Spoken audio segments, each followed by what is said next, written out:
Imagine stepping into an arena filled with the deafening roar of tens of thousands of spectators. The sun blazes overhead, glinting off polished steel as two warriors face off, their lives hanging by a thread. These were the gladiators of ancient Rome, icons of both brutal survival and breathtaking spectacle. But they weren't just warriors, they were performers in a deadly theater that symbolized the power and dominance of the Roman Empire. In this video, we'll journey into the origins of these legendary fighters. Who were the gladiators, and what drove them to step onto the blood-soaked sands of the Colosseum? Were they all slaves and prisoners, or did some volunteer for fame and fortune? And how did the Romans transform these life-or-death battles into one of history's most celebrated forms of entertainment? We'll uncover the specialized weapons, the training schools that forged them into killing machines, and the deadly allure of the games that kept the empire enthralled for centuries. Get ready to step into the heart of the arena and uncover the gripping story behind the gladiators of Rome. The Romans drew significant inspiration from the Etruscans, their predecessors in Italy, in shaping many aspects of their culture and traditions, such as the practice of animal sacrifice as a means of divination, alongside the adoption of symbolic tools like the fasces, a bundle of rods symbolizing power and authority. However, one of the most enduring legacies of Etruscan influence was the organization of gladiatorial games. For the Etruscans, these contests were deeply intertwined with rituals surrounding death, imbuing them with a profound religious significance. Gladiatorial combat was seen as a way to honor the deceased, possibly serving as a tribute to their journey to the afterlife. The Romans initially maintained this spiritual connection when gladiatorial games were first introduced in 264 BCE. These early contests were private events, organized to commemorate the death of an individual, such as the first recorded games held by the sons of Junius Brutus Pera to honor their father. However, as the games evolved and became public spectacles under the state, much of this funerary context was stripped away. The focus shifted from personal commemoration to mass entertainment, political propaganda, and displays of imperial power. Despite this transformation, remnants of the game's religious origins lingered in their rituals and ceremonies. One example of this is the role of attendants in finishing off injured gladiators. Fallen gladiators who were deemed unworthy of mercy were finished off in a manner that retained symbolic ties to the underworld. A designated attendant, dressed as Hermes, the messenger god believed to escort souls to the afterlife, would deliver the final blow by striking the injured gladiator on the forehead. This act was both practical and symbolic, a theatrical nod to the spiritual dimension of death in Roman society. The pseudo-religious aura of the games was further amplified by the presence of the divine emperor, whose attendance symbolized not only political authority but also a form of divine approval. Accompanying the emperor were priests and the Vestal Virgins, guardians of Rome's sacred flame, whose presence imbued the event with a sense of ritualistic gravity. This fusion of entertainment, state power, and religion made gladiatorial games more than just a violent pastime. They were a carefully orchestrated spectacle that reflected the complexities of Roman culture, combining piety, pageantry, and political manipulation. Roman gladiator games were a chance for emperors and wealthy aristocrats to showcase their power and generosity to the public. These events celebrated military victories, marked visits from important officials, honored birthdays, or simply served to distract citizens from the political and economic issues within Rome at the time. The game's appeal lay in their bloody entertainment and the raw fascination of life and death contests. Massive arenas across the Roman Empire hosted these events, with the Colosseum, the largest and most famous, standing as a symbol of Roman grandeur. Tens of thousands of spectators from all levels of Roman society gathered to witness the gruesome spectacles. These included the hunting of wild and exotic animals, public executions of prisoners, the brutal punishment of religious martyrs, and the main attraction, gladiatorial combat. Gladiators, seen as embodiments of Roman virtues like honor and courage, displayed their martial skills in contests where survival often meant killing their opponent. A common misconception about these games is that gladiators began each show by saluting the emperor with the phrase, "We who are about to die salute you." In reality, this line was spoken by prisoners sentenced to die in mock naval battles, which were occasionally staged in the arenas as part of special events. Despite the brutal nature of the games, they captivated the Roman public and became a hallmark of the empire's cultural identity. Gladiators were most commonly drawn from the ranks of slaves, criminals, and prisoners of war, with many forced into the arena against their will. However, not all gladiators came from these backgrounds. Some were bankrupt aristocrats who turned to the arena as a last resort to earn a living, such as Sempronius, a descendant of the illustrious Gracchi family. Women also participated as gladiators, though their involvement was relatively rare and eventually banned by Emperor Septimius Severus in 200 CE. Specialized gladiator training schools were established throughout the Roman Empire to meet the growing demand for fighters. Rome itself had 3 such facilities, and the city of Capua was renowned for the quality of gladiators it produced. Agents scoured the empire, seeking individuals with the potential to succeed in the brutal contests, ensuring a steady flow of recruits for these schools. The turnover of fighters was incredibly high, reflecting the life-or-death nature of their profession. Life in these schools was harsh and closely controlled. Trainees were housed in small, prison-like cells and often shackled, but they were also given high-quality food, such as barley, to build their strength. Additionally, they received the best possible medical care, as they represented a significant financial investment for their owners. These facilities were not just places of confinement but also rigorous training grounds where potential gladiators honed their skills in preparation for the bloody spectacles of the arena. The term gladiator derives from the Latin gladiatores in reference to their principal weapon, the gladius or short sword. However, there was a wide range of other weapons employed in gladiator contests. The gladiators also wore armor, and their helmets, in particular, were objects of great workmanship, richly embossed with decorative motifs and set with feather plume crests. Weapons and armor, though, depended on which class a gladiator belonged to. There were 4 principal classes: the Samnite, the Thracian, the Murmillo, the Rhetorius. The Samnite class was named after the great Samnite warriors that Rome had fought and beaten in the early years of the Republic. Interestingly, the Romans, at least in the early days, used gladiator and Samnite as synonyms, suggesting an alternative origin to Etruscan for these contests. The most heavily armed, the Samnite had a sword or lance, a large square shield and protective armor on his right arm and left leg. The Thracian gladiator had a curved short sword and a very small square or round shield held in the fist to deflect blows. The Murmillo gladiator was sometimes known as the Fishman, as he had a fish-shaped crest on his helmet. Like the Samnite, he carried a short sword and shield but had armor only of padding on arm and leg. The Rhetorius had no helmet or armor other than a padded shoulder piece, and he carried a weighted net. He would try to entangle his opponent by throwing the net and then stab with his trident. Gladiators fought in particular combinations, usually to provide a contrast between slower, more heavily armored classes such as the Murmillo against quicker, less protected gladiators such as the Rhetorius. There were many other lesser types of gladiators with various combinations of weapons and armor, and names changed over time. For example, Samnite and Gaul became politically incorrect when these nations became Roman allies. Other types of combatants also included archers, boxers, and the beast Irii who fought animals in the wild beast hunts. Those who lacked the enthusiasm to fight were cajoled by their manager and his team of slaves who brandished leather whips. No doubt the indignant roars from spectators and the unrelenting attacks of one's opponent also convinced many to fight till the end. There were cases of refusal to fight. Perhaps one of the more famous was in the gladiator games organized by Quintus Aurelius Symmachus, when the Germanic prisoners who were scheduled to fight decided instead to strangle each other in their cells, rather than provide a spectacle for the Roman populace. The losing gladiator, if not killed outright, often appealed for mercy by dropping his weapon and shield and raising a finger. His adversary could then decide to be lenient, although, as there was a significant risk of meeting again in the arena, it was considered good professional practice to kill your opponent. If the emperor were present, then he would decide, although the crowd would certainly try to influence his judgment by waving cloths or gesturing with their hands. Victorious gladiators, particularly those with a long record of triumphs, often became beloved celebrities of their time, adored by the masses and idolized by women. Surviving graffiti on Roman buildings provides a glimpse into their status and allure. In Pompeii, inscriptions reveal how gladiators were perceived. Oceanus was known as the barmaid's choice, while others were described as the glory of the girls and the sigh of the girls. Some graffiti proudly recorded their impressive records, such as Petronius Octavius, who fought 35 matches, Severus with 55, and Natia with an astounding 60 victories. Despite these legendary figures, the average gladiator's career was far less glamorous, and many games pushed even victors into brutal follow-up matches against other winners until only one remained alive. For those who survived the grueling contests, rewards extended beyond fame. Victors were presented with a palm branch, a symbol of triumph, and often a crown or a silver dish filled with prize money. For the most accomplished fighters,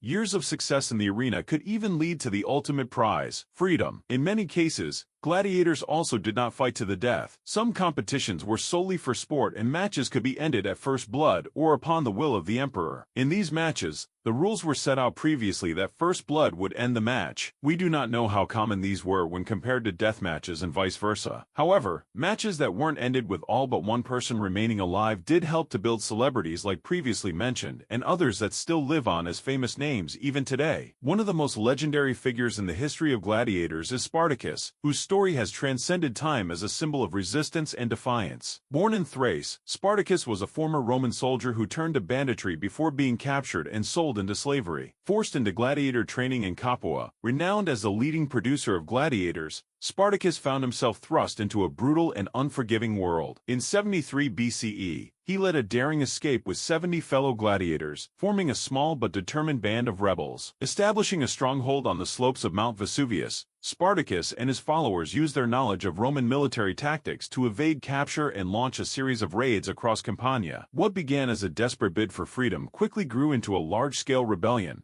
as thousands of escaped slaves and disillusioned peasants joined Spartacus's ranks. Demonstrating exceptional leadership and strategic brilliance, Spartacus turned his motley group into a formidable fighting force, defeating 4 Roman armies in no less than 9 major engagements. His ultimate goal was to lead his followers north to the Alps and secure their escape from Roman territory. However, as his rebellion gained momentum, it also attracted the full might of Rome. Despite his extraordinary victories, Spartacus could not escape the vast resources and relentless pursuit of the Roman legions. After 2 years of conflict, Spartacus's uprising met its end in 71 BCE, when the armies of Marcus Licinius Crassus cornered and defeated the rebels in Apulia, in southern Italy. In a gruesome display meant to dissuade future revolts, 6,000 captured rebels were crucified along the Appian Way, the major road connecting Capua to Rome. While Spartacus himself likely died in battle, his legacy endured as a potent symbol of resistance against oppression. The revolt also had significant ramifications within the empire, leading to stricter controls on private ownership of gladiators to prevent such uprisings from recurring. Another infamous figure associated with gladiatorial combat was Emperor Commodus,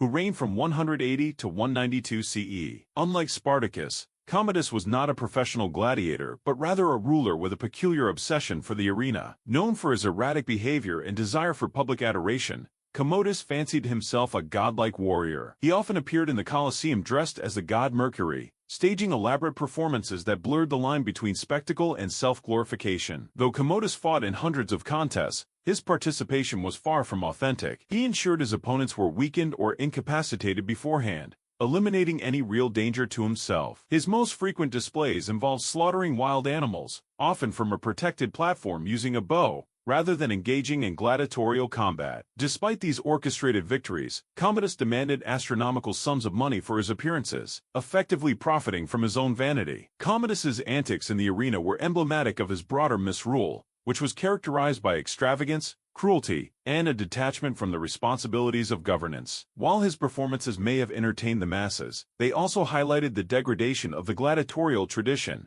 reducing what was once a brutal but respected form of combat into a display of imperial ego. Gladiator contests, at odds with the new Christian-minded empire, finally came to an end in 404 CE. Emperor Honorius had closed down the gladiator schools 5 years before, and the final straw for the games came when a monk from Asia Minor leapt between 2 gladiators to stop the bloodshed, and the crowd stoned the monk to death. Honorius, in consequence, formally prohibited gladiatorial contests, although condemned criminals continued the wild animal hunts for another century or so. Many Romans no doubt lamented the loss of a pastime that was such a part of the fabric of Roman life, but the end of all things Roman was near, for, just 6 years later, the Visigoths would sack the Eternal City itself. As always, if you like this video, don't forget to subscribe to see more simple history.